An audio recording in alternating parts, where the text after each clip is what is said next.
João, capítulo 4, e eu gostaria que os irmãos e as irmãs redobrassem a atenção. Eu prometo que não serei cansativo, e assim que o Senhor Jesus me conceder o privilégio de transmitir aquilo que está no meu coração, eu retorno o microfone ao pastor da igreja. João capítulo 4, versículo 1, quantos acharam? Diga amém. Amém. A minha tradução é um pouquinho diferente, mas o sentido é o mesmo. Quando Jesus soube que os fariseus tinham ouvido dizer que ele fazia e batizava mais discípulos do que João, se bem que Jesus mesmo não batizava, e sim os seus discípulos, deixou a Judéia, retirando-se outra vez para a Galileia, e era-lhe necessário passar pela região de Samaria. Assim, Jesus chegou a uma cidade samaritana chamada Sicar, perto das terras que Jacó tinha dado a seu filho José. Ali ficava o poço de Jacó. Cansado da viagem, Jesus sentou-se junto ao poço e era por volta do meio-dia. Nisso veio uma mulher samaritana tirar água. Jesus lhe disse: dai-me um pouco de água. Em algumas traduções diz: dai-me de beber. Amém? Amém. Esse evangelho, o evangelho de João, para quem gosta de estudar as escrituras, para quem é aluno da escola bíblica dominical, é um evangelho extraordinário. Não que os outros não sejam, mas esse evangelho de João, ele tem uma proposta diferente. Ele é escrito um pouco depois do que Mateus, Marcos e Lucas. O evangelho de João é o último evangelho a ser escrito. E João vai tratar, como os irmãos já sabem, de um problema específico. Está se levantando nesse período, no final do primeiro século, doutrinas erradas acerca da pessoa de Cristo. Então, João, ele escreve na proposta de enfatizar a natureza humana de Jesus e também a sua natureza divina. João vai buscar enfatizar isso. E ele escreve numa propriedade extraordinária. João, ele tem muita propriedade para escrever sobre a natureza de Jesus. E nesse capítulo 4, o capítulo que nós lemos, João fala de um episódio em que Jesus deixa um território para ir a outro território. E parece que João faz questão de fazer uma contradição ou um contraponto no capítulo 3 e no capítulo 4. Porque no capítulo 3, Jesus trata um problema interno de entendimento de Nicodemos. Quem era Nicodemos? Um mestre da lei, um homem da alta sociedade, altamente reconhecido e venerado pelas pessoas. Já no capítulo 4, Jesus vai tratar um problema de entendimento e de relacionamento com uma mulher. Para Jesus tratar com essa mulher, Jesus vai pelo menos derrubar 3 barreiras. A primeira é que não era o hábito dos judeus falar com uma mulher estranha. Jesus chega no poço e fala com uma mulher estranha. A segunda é que essa mulher, ela era samaritana. Os samaritanos não conversavam com os judeus. Há uma intriga, uma briga gigantesca entre eles. Por isso que o João deixa claro, dizendo que era necessário. É como se João dissesse, tem um problema aí. Jesus tem que passar por Samaria. Havia um conflito cultural, de ideia, de culto. Havia vários problemas entre os judeus e os samaritanos. E essa mulher era uma mulher pecadora, considerada pela sociedade uma mulher mal vista. Então, há 2 capítulos que contrapõem 2 extremos. E sabe o que me chama a atenção? É o amor de Jesus Cristo. Porque o nosso mestre não se importa o quanto que você tem no bolso, de quem você tem o sobrenome, qual que é a sua família, da onde você veio, qual é o carro que você deixou no estacionamento. Ele não está preocupado com isso. Ele quer tratar a minha e a tua alma. Então, se você veio adorar o nome dele, aproveita a oportunidade.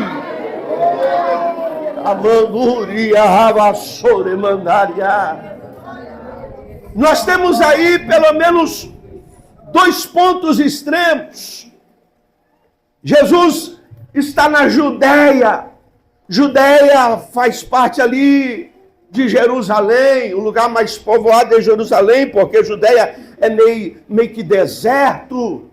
Mas é onde fica a nata da sociedade. Por isso que ele trata com Nicodemos, que faz parte da nata da sociedade.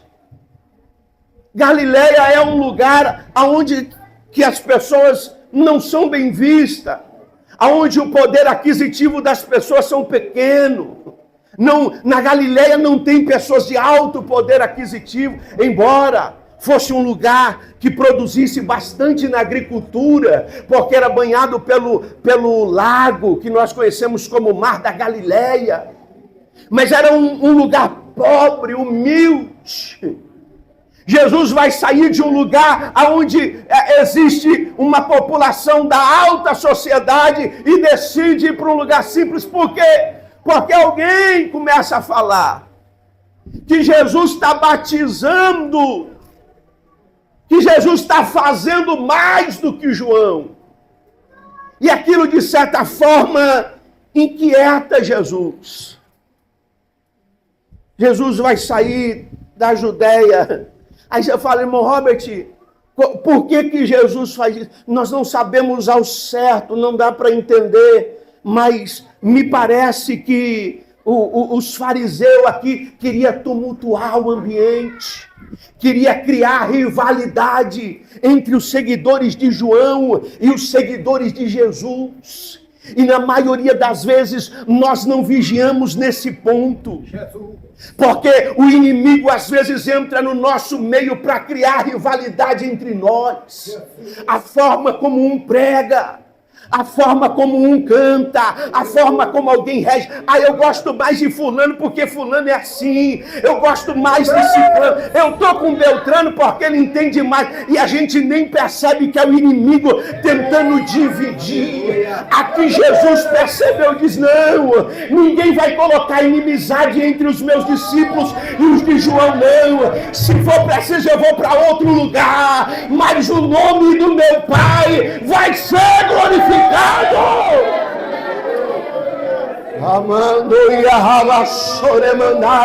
Não deixe o seu coração ser contaminado, porque alguém vai vir, vai falar, vai tentar roubar, vai dizer, não, o que tem de gente no nosso meio saudosista?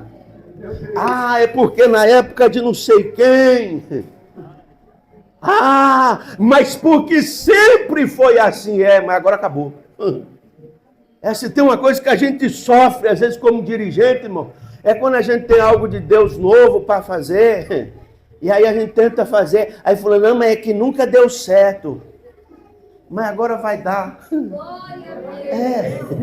Ah, mas que é sempre, olha, nós estamos aqui desde 1900 e alguma coisa, e sempre, pois agora vai mudar. Agora o céu vai se abrir, a glória de Deus vai descer, o reino vai expandir, o inimigo vai bater em retirada, e o nome do Senhor vai ser glorificado. Jesus vai sair da Judéia e vai para a Galiléia, e ele tem que passar por Samaria. Jesus, ele sempre vai fazer as coisas de forma ordeira, premeditada, organizada. Jesus não faz nada assim por o acaso. Às vezes a gente pensa que aconteceu, de repente. Eu estava em um treinamento esses dias, eu falei para os irmãos lá de Vila Cinta, que a gente ouve muito falar de repente, né? Falar, o de repente aconteceu. E eu estava num treinamento, num determinado lugar, e a pessoa que estava treinando a equipe disse, olha, não existe de repente. Eu falei, não é possível, eu passei a vida toda na igreja aprendendo sobre o de repente de Deus. Não, pode não. Tem o de repente. Aí eu já comecei a me coçar na cadeira para falar que tinha um de repente. E aí ele diz, pode ser que para você aconteceu de repente. Mas o que existe na vida é processos e resultados. Porque nós não estamos vendo, mas Deus já está trabalhando. Nós somos incapazes de enxergar e quando acontece, a gente acha que é de repente. Talvez você entrou aqui essa noite dizendo, Deus não vai dar tempo, o Senhor não está fazendo, e quando Ele fizer, tu vai dizer, foi de repente, mas não foi. Aqui Ele já está trilhando o teu caminho, então levanta a mão e adora. Bom dia,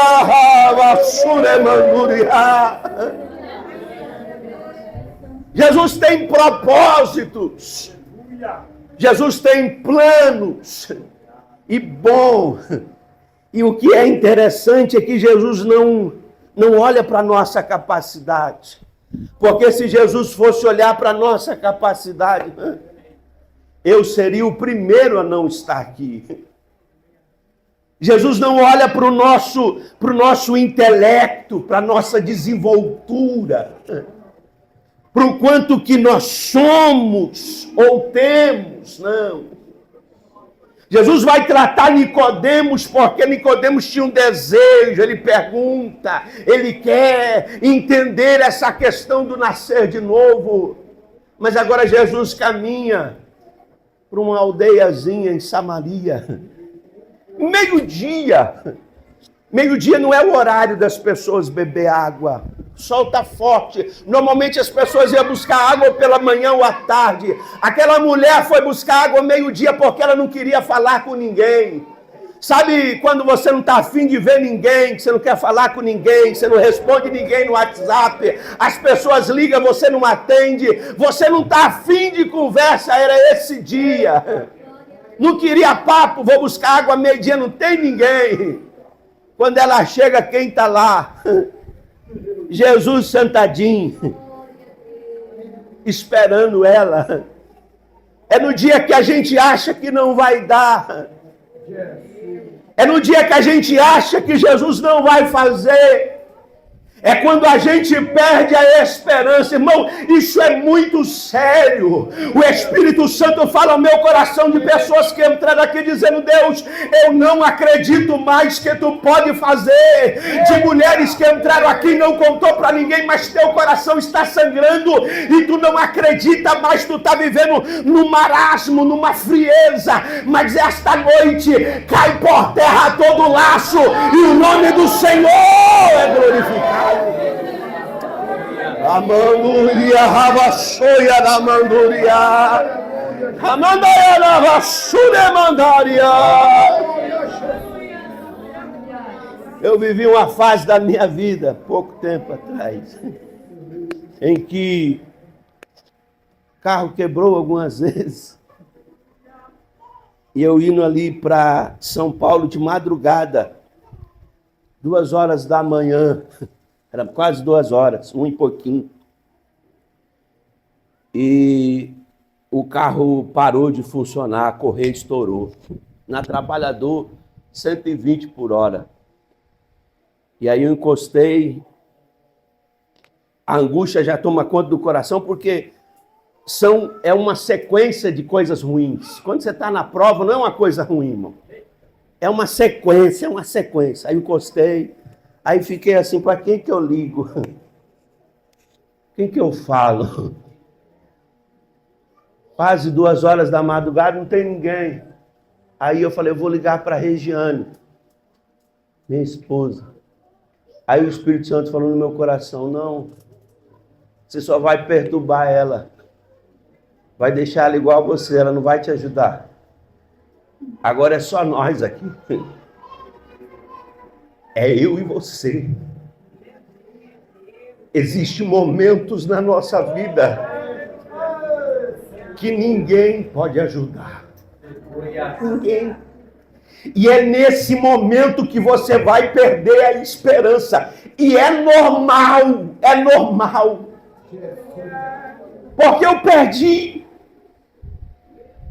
O guincho veio, me levou lá para dentro dos pimentas, me largou lá e eu passei a madrugada toda desesperado e disse, Deus, eu vou endoidar. O coração começou a acelerar da falta de ar. E eu disse, Jesus, me ajuda. Glória a Deus.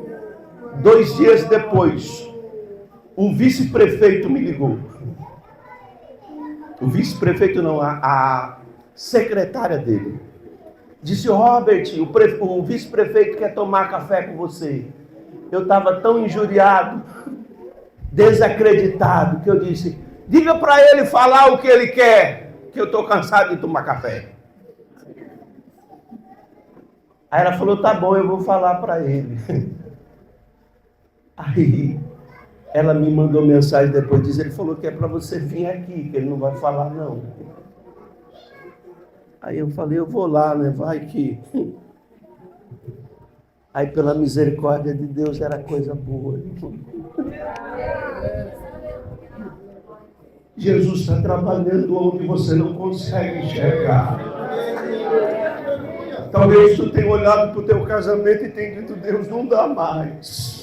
Eu não consigo ver saída. Tu tem olhado para os teus filhos e tem dito, Deus, eu não acredito que chegou a esse ponto. Tu tem olhado para a situação e tem dito, Pai, eu tenho orado, eu tenho me esforçado para te servir, mas parece que quanto mais eu oro, mais prova vem. Ele está trabalhando.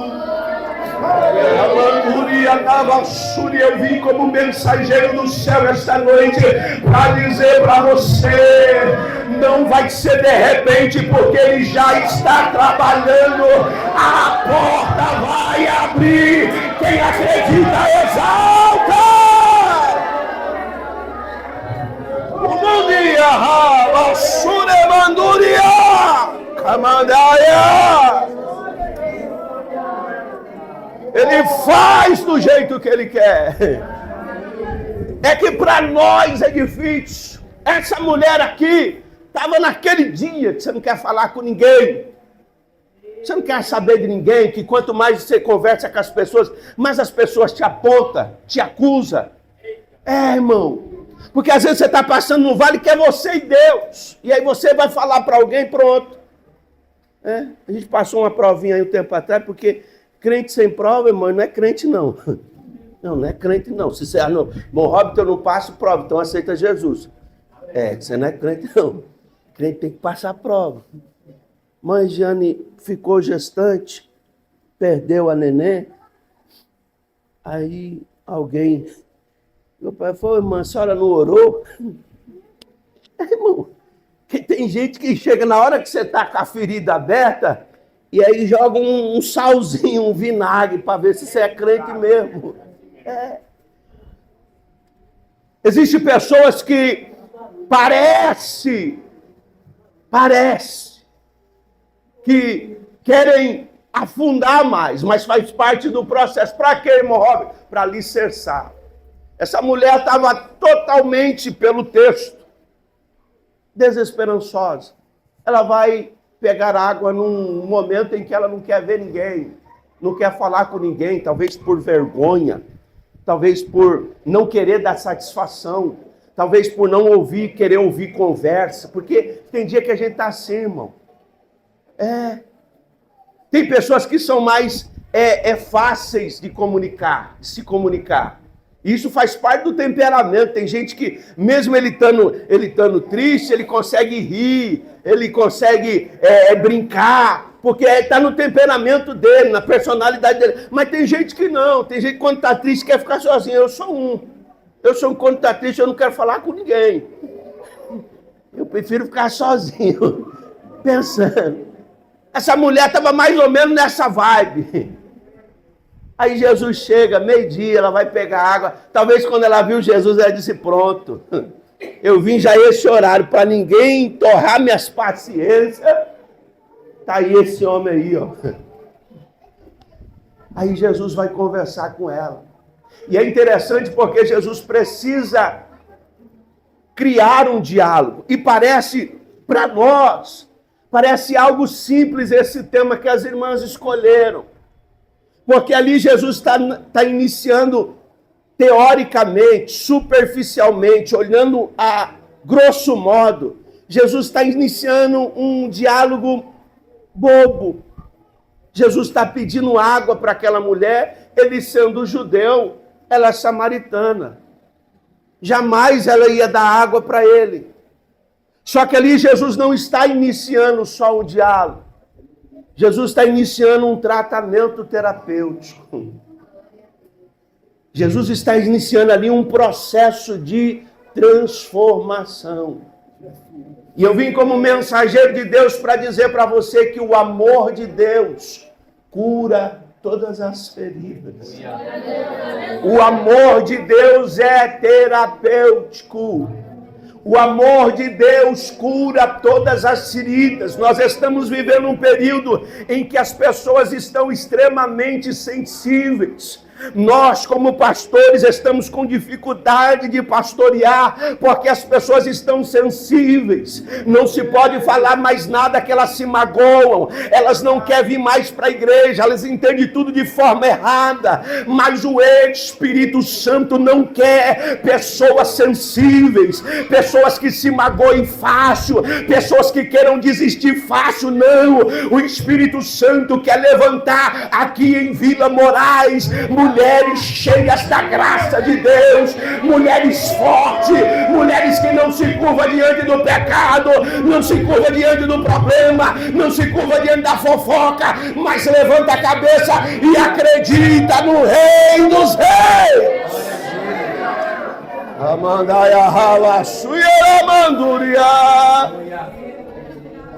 Jesus inicia um diálogo. E ele vai conversar com esta mulher. Ele vai tratar com essa mulher de forma específica. Ele vai tratar com essa mulher de forma detalhada. Por quê, irmão Robert? Porque Jesus nos conhece intimamente. Jesus conhece a gente por dentro, enquanto as pessoas nos olham por fora. Enquanto as pessoas olham o nosso sorriso, enquanto as pessoas olham a nossa postura, enquanto as pessoas chegam para nós e falam, eu te admiro como homem de Deus, eu te admiro como mulher de Deus, você está sempre firme, sempre bonita, sempre elegante. Lá dentro do teu coração o Espírito Santo sabe os desafios, as lutas, sabe como você saiu da tua casa, sabe a dor do teu coração, sabe intimamente quando tu dobra o teu joelho, e ele trouxe você aqui para dizer, sou eu o teu psicólogo. Você não passa no psicólogo, você talvez não tenha condição de pagar um psicólogo, mas se tu dobrar o teu joelho lá dentro da tua casa, fechar a tua porta, ele vai lá do teu lado te abraçar, curar a tua ferida, te pôr de pé. Bendito é o nome de Jesus.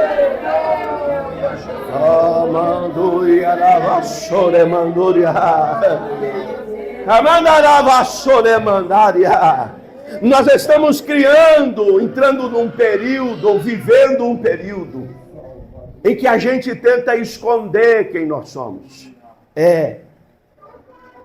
Com esse troço, com esse advento das redes sociais, nós temos a ideia de que a vida das outras pessoas é melhor do que a nossa.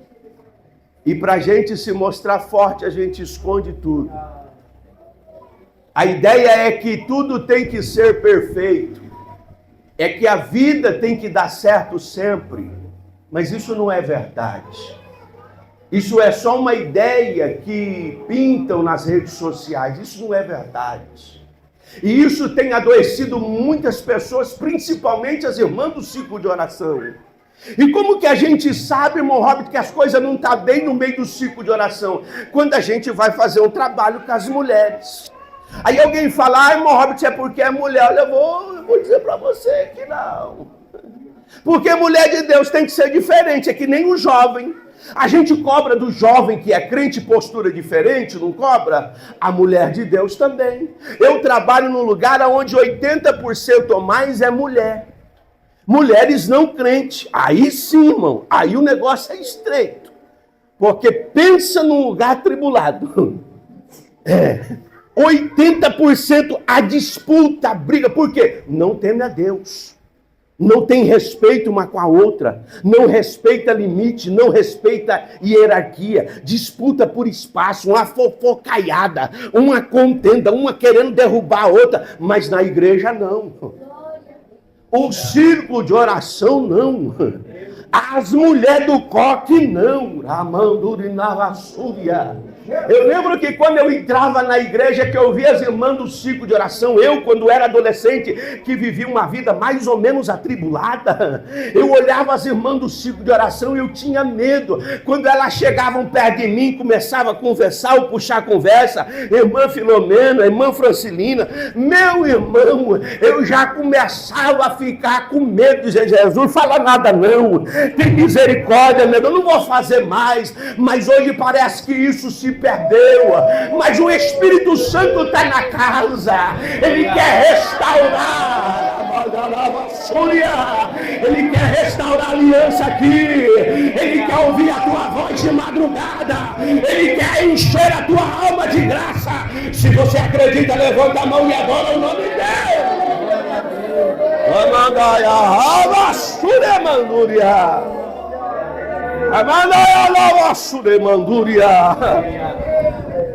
Nós estamos vivendo esse negócio da internet e é bom, nos ajuda.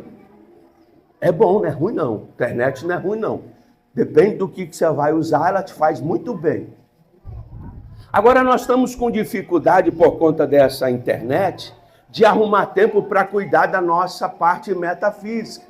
Nós aprendemos nas últimas quartas-feiras ali na sede com o pastor Elias sobre a composição humana, espírito, alma e corpo. Nós temos disponibilizado tempo para fazer inúmeras coisas, inclusive passear pela internet, frequentar a academia. Isso não é problema. Tem que fazer isso mesmo. Quem tem condição e pode, tem que fazer. Só que eu não posso esquecer que a minha vida ela não consiste só em um corpo físico. Consiste na parte metafísica, que é o espírito e a alma. Se eu não investir nessa área, na parte metafísica, no espírito e na alma, isso pode acarretar problemas no meu físico. Por exemplo, eu posso fazer dieta, eu posso frequentar academia e posso olhar no espelho e enxergar uma enorme insatisfação. Porque mesmo fazendo academia e dieta, se a minha alma não estiver bem, se o meu espírito não estiver bem, eu vou olhar no espelho e não vou gostar do resultado. Nunca eu estarei satisfeito. E parece que esse sentimento tem entrado dentro das igrejas. Nós temos nos preocupado muito com o que as pessoas estão vendo e menos com o que Deus sabe de nós. com o que Deus pensa de nós. Eu me preocupo com o que os irmãos pensam de mim, o que os irmãos me veem, qual a minha postura, como os irmãos me enxergam. Mas hoje o Espírito Santo fala ao nosso coração, e não para nos envergonhar, não para nos humilhar, não é essa a intenção, é para estreitar o nosso relacionamento com Ele. Como é que está a visão dele? Como é que Deus enxerga eu e você esta noite? Ah, irmão Robert, o negócio está feio. Faz tempo que eu não consigo dobrar o meu joelho e orar um cadinho. Faz tempo que eu não chego cedo da igreja para orar. Faz tempo que eu não tenho força para jejuar. Eu jejuo até para diminuir o peso, irmão Robert. Eu consigo fazer aquele famoso jejum intermitente que fala, né? Para você perder peso. Eu consigo, irmão Robert, mas quando se trata de jejuar para mortificar a carne, que tem que ser consagração diante de Deus, eu não consigo dedicar a minha vida a Deus. O inimigo está sempre me dando rasteira. Esta noite papai marcou um encontro contigo para dizer, não é o teu casamento que está ruim, não é o teu trabalho que está ruim, não é as tuas finanças que está ruim, o que está faltando é relacionamento com aquele lá do alto. Ei, se você acredita que Deus pode mudar o interior do ser humano, hoje é noite dele curar a ferida.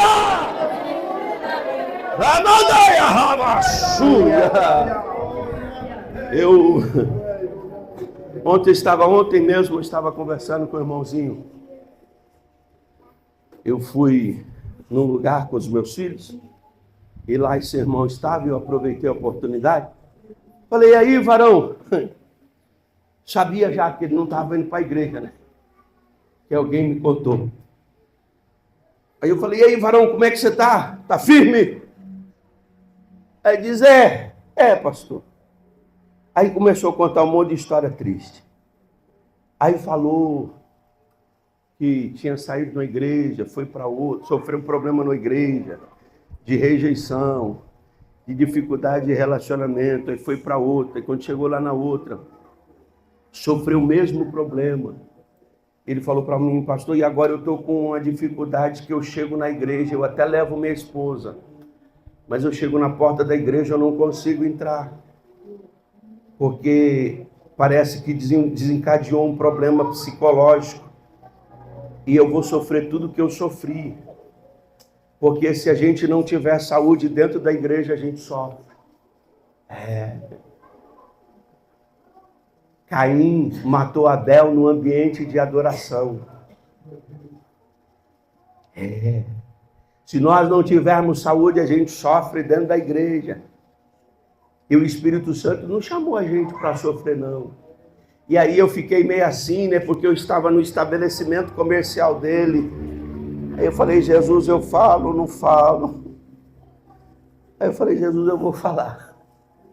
Eu falei, varão, você está doente. Você adoeceu. E se você não tomar cuidado, o inimigo vai tirar você da presença de Deus. Essa doença vai ficar crônica. E você vai pegar birra da igreja. Você vai pegar ódio da igreja. E vai ser mais um que sai falando mal dos crentes. Que um dia foi uma bênção, mas que hoje sai rasgando o nome de pastor por aí, de dirigente de oração, de crente. Infelizmente, o número de pessoas desse tipo tem aumentado nos últimos dias. E é o aumento da iniquidade. E Jesus não quer isso para nós. Jesus não quer eu e você doente. É por isso que ele inicia uma conversa com a mulher falando de água. A água é vital. A água produz vida. Os cientistas procuram planetas por aí que tenham o quê? Água. Porque na concepção deles, se tiver água, tem vida. Água simboliza a vida. Jesus começa a falar de água com aquela mulher, de uma forma simbólica, tratando da vida. Jesus pede água para aquela mulher e abre um processo de tratamento para aquela mulher. nem sempre o problema é apenas físico. Esses dias eu estava no trabalho e uma companheira de trabalho chegou para mim, me tratou mal, e eu relevei, fingi que não percebi. Depois ela veio e falou: Robert, me desculpa, é porque eu sou assim e eu não consigo me controlar, mas eu admiro você, porque você tem um controle emocional. Eu falei: não, eu sou igual a você, eu sou igualzinho a você. O que faz a diferença na minha vida é o cuidado que eu tenho com o meu espírito. As coisas deste mundo não podem afetar o nosso estado. O que acontece lá no seu trabalho, você não pode levar para dentro da sua casa. Você tem que deixar no trabalho os problemas que te cercam. Você não pode misturar, fazer um balaio de gato e culpar todo mundo. Os questionamentos internos não pode misturar. E como que eu faço isso, irmão Robert? A palavra do século é saúde emocional. E tem como, irmão Robert, alguém ter saúde em um mundo tão corrido, tão conturbado, tão perturbado? Tem. Se eu e você lançar as nossas ansiedades aos pés da cruz, se eu e você se esconder debaixo das asas do Onipotente, o problema vai continuar, as dívidas vai continuar, as aflições vão permanecer, mas você vai olhar para os problemas diferente, você vai olhar para o obstáculo diferente, você vai ter graça na sua vida para dizer: pode vir, porque tem alguém na minha vida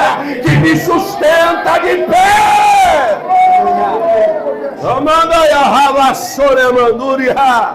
Jesus diz para ela: dai-me de beber. Ela diz: eu não posso. Você nem deveria estar falando comigo, eu sou samaritana, você é judeu. Aí Jesus começa a conversar com ela, introduz a ideia da água. Eu tenho uma água melhor para você. E é interessante que quando você começa a estudar, você percebe que água viva, Jesus fala de água viva, mas a ideia da água viva para aquela mulher era água corrente. Porque um poço, naquela época, era considerada água morta, porque a água fica parada, embora seja nascente, a água fica parada ali. Então a água que corre era considerada água viva. Jesus: eu te darei a água viva. Ela questiona Jesus: como? Como é que você vai fazer? Tu não tem nada, não tem caneco, não tem nada, nem para pegar água do poço tu consegue. É como se ela dissesse: tu está me pedindo água morta e está querendo me oferecer água viva.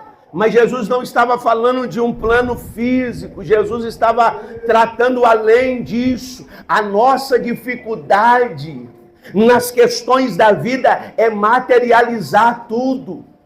O nosso maior problema nas questões da vida é esquecer que tem um lado espiritual. Um tempo atrás eu estava com dificuldade com um casal, e o casal todo arrebentado, todo longe de Deus, na igreja, a ponto de divorciar. E aí dizia: não, é porque a gente está precisando fazer uma viagem. Se nós fizermos uma viagem, aí as coisas melhoram. Imagina, dois tribulosos viajando. Meu irmão, a tampa da chaleira vai voar na viagem. Quando voltar, já volta cada um em um avião. Não, senhor, a gente precisa primeiro é da graça, é da misericórdia, é da presença. Aí depois que a gente estiver cheio, a gente viaja e o nome dele é glorificado. Ela teve dificuldade de compreender. Jesus diz: não, a água que eu tenho para você é diferente. E aí Jesus começa a falar do problema íntimo dela. Jesus pergunta do marido. Aí Jesus tocou na ferida. Jesus pergunta do marido e ela responde Jesus. E aí Jesus diz, eu sei, o seu problema é um problema de aceitação, o seu problema é um problema de relacionamento. O que mais tem aqui na Bíblia é ensinamento sobre relacionamento.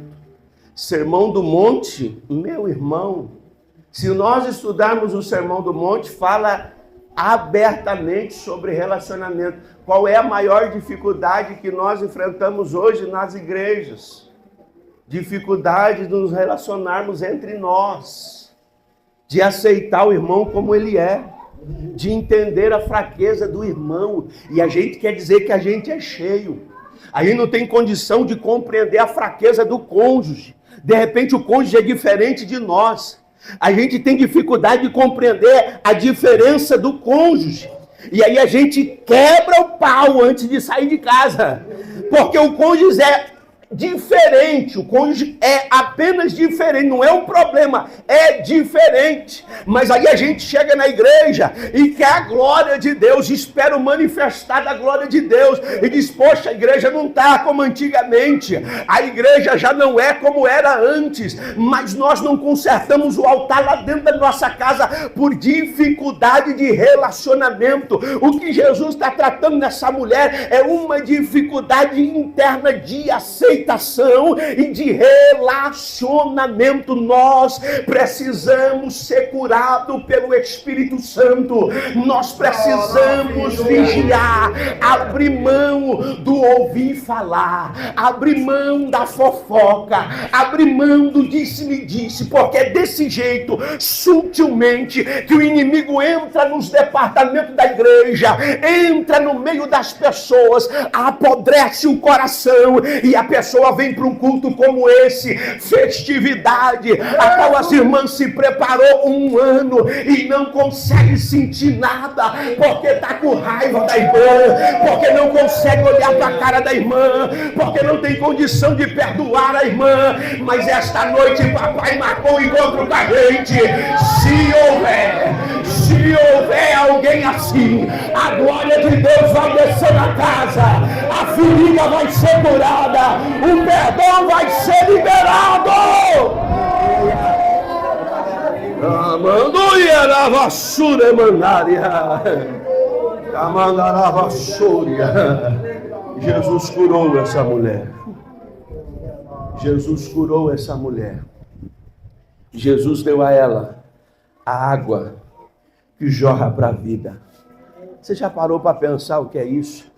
Eu estava estudando e pensando, meu Deus, como é difícil ser uma fonte transbordante. Como é difícil. 4 meses eu estou lá. O Senhor Jesus tem me dado graça para propagar o nome do Senhor. Graça, graça, graça. É porque nós precisamos brilhar em meio à escuridão. Ser crente onde todo mundo é crente é fácil. Ai, Morrob, mas eu não consigo nem ser crente onde todo mundo é crente. Então tá ruim. Então precisa começar de novo.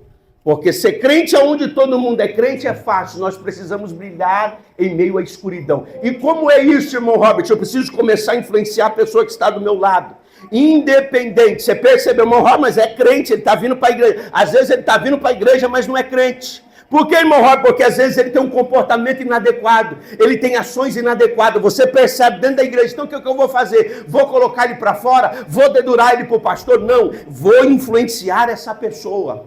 Eu, como cristão, eu preciso ser uma fonte transbordante. Eu tenho um marido que é atribulado, irmão Robert, você não conhece o meu marido, ele é o cão puro. Então é ele que você precisa influenciar com a graça que você recebe aqui. Irmão Robert, minha casa está de perna para cima, o inimigo se levantou com fúria e o negócio está terrível. Que bom que você veio aqui esta noite, porque o Espírito Santo vai te pegar pela mão, vai te encher até a tampa, e lá na tua casa você vai ser uma fonte transbordante. Quem acredita glorifica o nome de Jesus. Uma permissão do pastor, eu quero convidar você a se colocar de pé, eu quero orar por você. Aleluia. Glória a Deus. Eu quero orar com você. Esse tema ele fala muito e falou muito comigo sobre essa questão de mudança interna. Uma pessoa que era mal vista, mas que passou a ter uma missão de vida. Às vezes o que falta para nós é descobrir qual que é a nossa missão. Às vezes a gente fica dentro da igreja perdendo tempo e brigando por cargo, sem saber qual que é a nossa missão. Cargo é um detalhe. Eu sempre falo isso lá em Vila Cinta. Eu não preciso estar na frente para liderar. Eu posso liderar sem estar na frente. O líder verdadeiro, ele não espera estar na frente para liderar. Ele não espera, ele lidera de onde ele está. E a gente precisa entender qual que é a nossa missão. Talvez a gente está sofrendo por não entender qual que é a nossa missão. Incapacidade de compreender qual que é a missão. Por que Deus te chamou? Por que Deus me chamou? Por que Deus não deixou eu perecer lá no pecado? Por que Deus não deixou o mundo me consumir? Há um propósito nisso. Eu tenho uma missão, nós temos uma missão. Você poderia ter sido devorado pelo vício, destruído. Uma hora dessa, muitos de nós não estaríamos vivos se Jesus não tivesse nos resgatado. Para quê? Para a gente viver uma vida mais ou menos? Não. Deus te deu talentos. Deus te deu dons, Deus te deu virtudes. Não é para você ser uma mulher infeliz. Não é para você viver contando história dos outros. É para você viver a sua história com os seus. É para você fazer aquilo que Deus te chamou para fazer. Irmão Robert, é difícil, eu fiquei triste, eu larguei tudo e agora eu estou aqui no meu canto, mas só Deus sabe a dor da minha alma. Que me digna, mas Ele te trouxe aqui para dizer que os planos de Deus ainda está de pé na sua vida. O propósito de Deus ainda está de pé na sua história. Eu quero que você ore comigo. Irmã Vanusa, ajuda eu, irmã Vanusa. Dá para você louvar o Senhor comigo? Irmã Vanusa vai louvar ao Senhor e nós vamos orar. Cuide da sua cabeça, por gentileza. Você vai orar agora como se só tivesse você e Deus aqui. Você vai esquecer a pessoa que está do seu redor. Por que, irmão Robert? Porque a pessoa que está ao seu redor não paga suas contas, não vive os dilemas que você vive, não enfrenta o que você enfrenta, não sofre a sua dor, não chora com você, lá no teu quarto, e você vai dizer para Deus: Deus, eu quero viver o meu propósito. Eu quero, Senhor Jesus, que o Senhor me direcione para que eu cumpra a missão que o Senhor designou para mim. Eu não quero mais perder tempo brigando comigo mesmo e contigo, travando batalhas na minha alma, mas eu quero viver o teu sobrenatural. E à medida que você ora, o Espírito Santo vai visitar a sua alma. Ore comigo agora, Senhor Jesus. A igreja tua levanta um clamor neste momento, Pai. Nós estamos vivendo os últimos momentos da igreja na terra. Os desafios têm sido muito, ó Pai. Senhor Jesus, nós temos enfrentado N questões que os nossos pais não enfrentaram e é novo para nós. Mas o Senhor pode pegar na nossa mão e nos ajudar a vencer. Toma essa irmã do ciclo de oração. Ajuda essa serva, meu Deus, a desenvolver o ministério da oração.